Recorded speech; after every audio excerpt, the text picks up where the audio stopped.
Swastiastu. Om Swastiastu. Kami dari kelompok 2 akan menjelaskan mengenai masalah ekonomi dan sistem pengaturan perekonomian. Nama saya Nimadi Chandra Manikasari. Saya akan menjelaskan mengenai beberapa masalah pokok dalam perekonomian dan batas kemungkinan produksi. Yang pertama, saya akan menjelaskan mengenai beberapa masalah dalam perekonomian. Kegiatan ekonomi dalam suatu masyarakat modern adalah sangat kompleks, di mana kegiatan tersebut meliputi kegiatan produksi, konsumsi, dan perdagangan. Terdapat 3 persoalan pokok yang dihadapi masyarakat, yaitu yang pertama, apakah barang dan jasa yang harus diproduksi? Persoalan ini sangat penting karena merupakan faktor yang akan menentukan corak penggunaan faktor-faktor produksi. Oleh karena itu, harus lebih selektif memilih jenis barang dan jasa yang akan diproduksi. Hal ini juga perlu mempertimbangkan sumber daya yang tersedia dan harus sesuai dengan kebutuhan masyarakat. Yang kedua, bagaimana caranya memproduksi barang dan jasa tersebut? Dalam memproduksi, harus tetap mempertimbangkan aspek efisiensi. Untuk mewujudkan produksi yang efisien, maka perlu juga memperhatikan sumber daya yang tersedia, teknologi, dan besarnya jumlah permintaan. Contohnya, jumlah permintaan barang sangat besar, maka penggunaan teknologi yang sangat modern akan dapat menaikkan efisiensi. Tetapi jika permintaan barang tidak terlalu besar, maka penggunaan teknologi yang sederhana akan dapat menciptakan efisiensi yang lebih baik. Yang ketiga, untuk siapakah barang dan jasa tersebut diproduksi? Barang dan jasa tersebut diproduksi untuk masyarakat, karena dalam penentuan jenis barang atau jasa yang diproduksi berdasarkan kebutuhan dari masyarakat. Selain itu, juga berdasarkan pendapatan masyarakat dari berbagai golongan dan individu. Selanjutnya, saya akan menjelaskan mengenai batas kemungkinan produksi. Ketiga masalah ekonomi yang saya jelaskan dapat diterangkan lebih lanjut dengan bantuan grafik. Grafik yang dimaksud adalah batas kemungkinan produksi atau kurva kemungkinan produksi.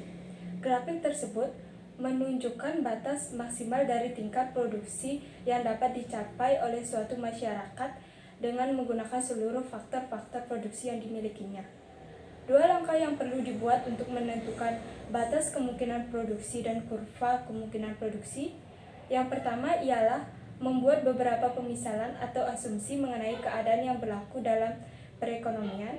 Yang kedua adalah membuat contoh angka mengenai tingkat produksi yang akan dicapai, di mana tingkat produksi yang digambarkan harus disesuaikan dengan pemisalan-pemisalan yang digunakan. Di sini saya akan menjelaskan tentang kurva kemungkinan produksi. Seperti yang kita ketahui, manusia memiliki kebutuhan yang tidak terbatas, namun dengan alat kebutuhan yang terbatas.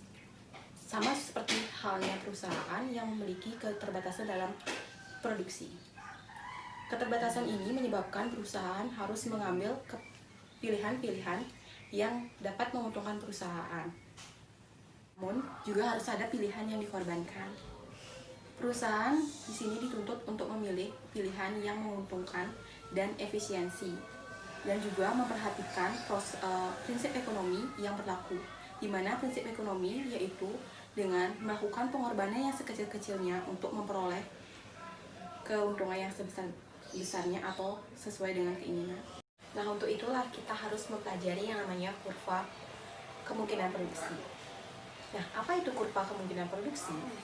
Kurva kemungkinan produksi atau Production Possibility Curve adalah grafik yang menunjukkan produksi 2 komoditas yang dihasilkan dengan faktor produksi yang tetap dan sama. Nah, faktor produksi di sini yaitu input yang menghasilkan output. Nah, faktor produksi secara umum dibagi menjadi 3, yaitu yang pertama adanya land atau tanah, yang kedua yaitu kapital atau modal, dan yang ketiga yaitu labor atau tenaga kerja. Nah, ketiga faktor produksi inilah yang wajib dimiliki produsen atau perusahaan untuk menghasilkan output. Baik, di sini saya akan menjelaskan tentang kurva kemungkinan produksi. Saya akan tampilkan grafiknya di samping. Di dalam kurva ini dijelaskan bahwa terdapat dua sumbu, yaitu sumbu datar dan sumbu tegak. Sumbu datar di sini menggambarkan produksi barang pertanian, dan sumbu datar menggambarkan produksi barang industri. Dari sini kita ketahui bahwa produksi barang pertanian dan produksi barang industri ini memiliki keterkaitan yang sama, di mana apabila produksi barang pertanian meningkat, maka secara tidak langsung produksi barang industri akan menurun. Begitu juga sebaliknya. Hal ini dikarenakan dalam kita membuat suatu produksi atau kemungkinan produksi itu kita menggunakan faktor produksi yang tetap dan sama, sehingga kita tidak bisa melampaui batas kurva ini, karena ini tidak akan mungkin dicapai oleh perusahaan. Namun ada juga beberapa perusahaan yang tidak mencapai batas kemungkinan produksi ini karena kurangnya pengoptimalan dari faktor produksi yang dimiliki perusahaan tersebut. Digunakan untuk menyelesaikan masalah ekonomi. Masalah ekonomi yang dapat diselesaikan atau dapat kita lihat melalui kurva kemungkinan produksi, yaitu yang pertama memilih jenis barang yang harus diproduksi, yang kedua yaitu permasalahan pengangguran, yang ketiga yaitu masalah pertumbuhan ekonomi yang tidak teguh. Yang pertama yaitu memilih jenis barang yang harus diproduksi. Dalam hal memilih jenis barang yang harus diproduksi, kita dapat melihat dalam contoh dalam grafik berikut ini, di mana grafik ini garis mendatar yaitu menggambarkan produksi barang modal, dan garis tegak menggambarkan produksi barang konsumsi. Dalam hal ini, kita dapat menentukan jenis barang yang harus kita produksi dengan kombinasi tertentu. Yang dijelaskan dalam kurva ini terdapat titik P, Q, R, dan S. Menurut saya, titik S ini merupakan titik yang tidak rasional atau tidak realistis untuk kita gunakan dalam memilih jenis barang yang diproduksi. Dikarenakan dalam titik S ini lebih banyak membahas ataupun lebih banyak memproduksi barang modal ketimbang barang konsumsi, yang dalam hal ini tidak dapat meraup pasar ataupun meraup konsumen yang terlalu banyak. Menurut saya, titik P, R, dan S ini merupakan titik yang bisa digunakan atau bisa dipilih oleh perusahaan untuk memilih. Namun, untuk memilih barang yang harus diproduksi juga mempertimbangkan pangsa pasar yang dituju atau sasaran pasar yang dituju. Sebagai contoh, apabila sasaran pasar yang dituju yaitu masyarakat yang menginginkan kemudahan di masa kini, maka kita dapat memperbanyak produksi barang konsumsi daripada barang modal. Begitu juga sebaliknya, apabila pasar yang kita tuju yaitu masyarakat yang menginginkan banyak kemudahan di masa depan, maka kita dapat memproduksi lebih banyak barang modal daripada barang konsumsi. Selanjutnya, yang kedua yaitu masalah pengangguran. Masalah pengangguran ini kita dapat lihat dalam grafik di samping ini. Pengangguran merupakan salah satu faktor produksi yang dapat mengganggu faktor produksi untuk memproduksi suatu barang, di mana pengangguran ini dapat menurunkan kualitas ataupun menurunkan kuantitas dari kapasitas produksi tersebut. Sebagai contoh, kita lihat dalam grafik ini terdapat grafik yang menjelaskan titik A, B, dan juga terdapat titik C, di mana titik A dan B merupakan suatu kurva kemungkinan batas maksimum suatu perusahaan dalam memproduksi. Namun di sini terdapat titik C. Titik C merupakan titik di mana suatu perusahaan belum dapat memaksimalkan faktor-faktor produksi yang dimiliki. Salah satunya yaitu kurang pengoptimalan dari tenaga kerja ini, sehingga kita dapat melihat bahwa perusahaan yang sedang berada di titik C tersebut harus dapat menggunakan semua sumber daya maupun faktor produksi yang dimiliki sehingga dapat meningkatkan kualitas dari produksinya. Selanjutnya, yang ketiga yaitu masalah pertumbuhan ekonomi yang tidak teguh. Permasalahan perekonomian yang tidak teguh di sini dapat menimbulkan adanya perubahan dari kurva ekonomi tersebut. Sebagai contoh, kurva di samping ini. Kurva ini terdapat dua kurva garis, yaitu kurva AB dan kurva PQ, di mana kurva AB dapat mengalami pergeseran menjadi kurva PQ apabila terjadinya pertumbuhan atau pertambahan dari faktor produksi dan perkembangan teknologi itu sendiri. Nah, lalu apa hubungannya masalah pertumbuhan ekonomi yang tidak teguh dengan kurva ini? Pertumbuhan ekonomi yang tidak teguh ini dapat menyebabkan terjadinya perubahan dalam kurva ini, di mana permasalahan ini dapat menimbulkan adanya perubahan-perubahan yang mengarah pada peningkatan produksi dan kapasitas produksi tersebut. Namun apabila pertumbuhan ekonomi yang tidak teguh ini mempengaruhi pengurangan terhadap faktor produksi ini, inilah yang dapat mengakibatkan permasalahan yang menimpa suatu perusahaan. Oleh karena itu, diperlukannya adanya pertumbuhan ekonomi yang teguh, yaitu pertumbuhan ekonomi jangka panjang maupun jangka pendek yang dapat menyerap faktor-faktor produksi, baik tenaga kerja maupun sumber daya lainnya, sehingga dapat meningkatkan jumlah produksi ataupun kapasitas produksi dari suatu perusahaan. Sekian pemaparan saya mengenai materi kurva, kemungkinan produksi, dan juga permasalahan yang dapat diselesaikan dengan kurva, kemungkinan produksi. Materi selanjutnya yaitu mengenai sistem-sistem perekonomian. Berbagai perekonomian yang ada di dunia ini diorganisasikan secara berbeda-beda. Bentuk organisasi perekonomian sangat dipengaruhi oleh nilai-nilai kebudayaan, pandangan politik, dan ideologi ekonomi dari masyarakat tersebut. Secara garis besar, organisasi perekonomian yang pernah atau sedang dipraktekkan di dunia ini dikelompokkan menjadi 3 bagian. Yang pertama yaitu sistem pasar bebas atau laissez-faire, yang kedua sistem ekonomi campuran, dan yang ketiga adalah sistem ekonomi perencanaan pusat. Yang pertama yaitu mengenai sistem pasar bebas atau laissez-faire. Dalam teori ekonomi dan dalam keadaan sebenarnya, sistem pasar bebas atau sistem laissez-faire ini merupakan sistem yang paling ideal. Oleh sebab itu, pada masa ini sangat banyak negara yang menggunakan sistem ini dengan sebaik-baiknya.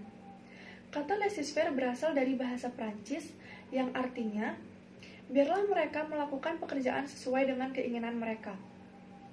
Yang pada hakikatnya berarti, sistem laissez-faire ini, anggotanya diberikan kebebasan penuh untuk menentukan suatu kegiatan ekonomi yang sesuai dengan keinginan.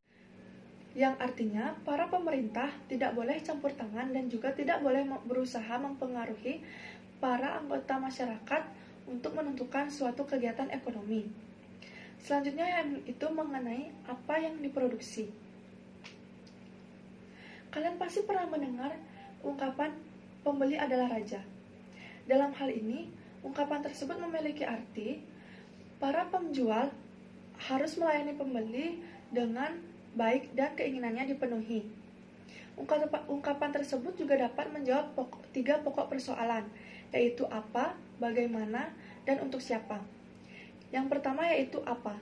Apa barang dan jasa yang akan diproduksi? Dalam hal ini, para penjual akan mendapatkan keuntungan, dan keuntungan tersebut akan didapat apabila mereka berhasil menghasilkan barang dan jasa sesuai dengan keinginan si pembeli. Untuk mengetahui keinginan pasar atau keinginan si pembeli, maka si penjual harus melakukan interaksi kepada si pembeli. Setelah kita mengetahui barang dan jasa apa yang akan diproduksi, kita akan masuk ke pokok persoalan yang kedua, yaitu bagaimana. Bagaimana barang dan jasa tersebut diproduksikan? Dalam hal ini, untuk menghasilkan barang dan jasa, para penjual memerlukan faktor-faktor produksi yang terbatas jumlahnya, dan jika ingin menggunakannya, mereka harus membayarnya. Untuk meningkatkan kegiatan tersebut, maka para penjual harus menggunakan faktor-faktor produksi yang efisien.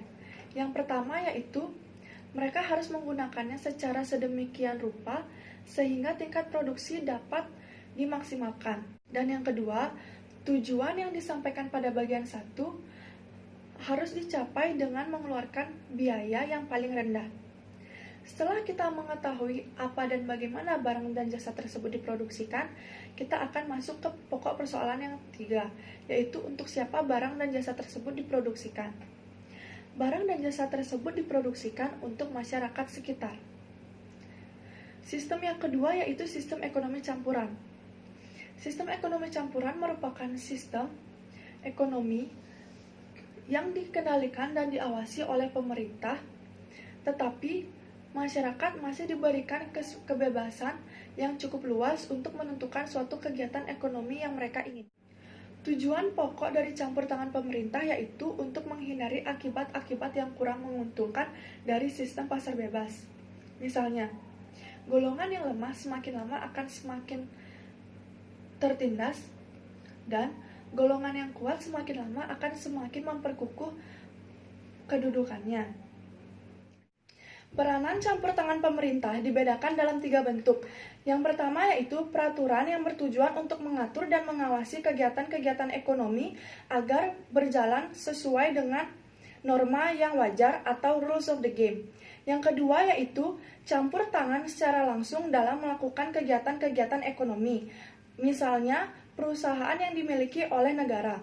Dan yang ketiga yaitu melakukan kebijakan fiskal dan kebijakan moneter dengan tujuan agar perekonomian dapat berkembang dengan pesat dan secara teratur tanpa mengalami inflasi. Yang terakhir yaitu mengenai sistem ekonomi perencanaan pusat. Sistem ekonomi perencanaan pusat merupakan wujud sebagai akibat keyakinan yang sangat berbeda dengan ideologi yang menjadi landasan kepada sistem mekanisme untuk menjamin kelancaran usaha-usaha dalam mencapai sasaran-sasaran yang telah ditentukan oleh Badan Perencanaan Pusat dalam sistem ekonomi perencanaan pusat, maka alat-alat modal dikuasai dan dimiliki oleh pemerintah. Sekian presentasi dari kelompok kami tutup dengan Paramesanti. Om Santi Santi Santi Om.